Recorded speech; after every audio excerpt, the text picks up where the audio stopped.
So this is the home of Captain Fredrick Pabst and his wife Maria. The house itself was completed in 1892, and at the time Wisconsin Avenue was called Grand Avenue, and that was due to the large amount of grand mansions. And there were over 50 mansions in total, but today this is the only one left in its original condition, so it's a rare variety.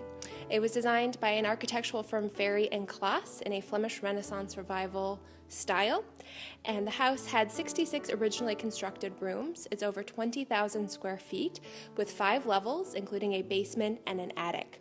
It was very modern for the time. It included forced air heating system, electricity, 10 indoor bathrooms, and it also had a battery-operated alarm system. And Captain and Mrs. Pabst lived here for about 14 years. Captain and Mrs. Pabst were in their 50s when the house was completed, and they lived here until their deaths. Captain Pabst died in 1904, and Mrs. Pabst died in 1906, at which point their children put the house up for sale. And in 1908, it was purchased by the Milwaukee Roman Catholic Archdiocese, and it became the private home for the Milwaukee Archbishop for the next 67 years.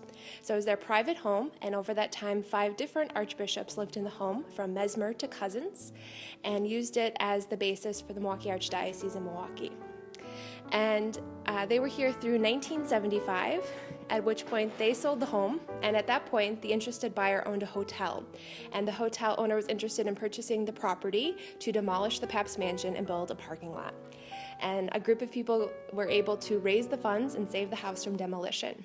So since 1978, we've been open as a house museum, and we've been providing regular tours ever since, and also providing some restoration work. We're very lucky that in 1897, the family had photographs taken of most rooms in the house. So the home as you see it today is as it was in those photos.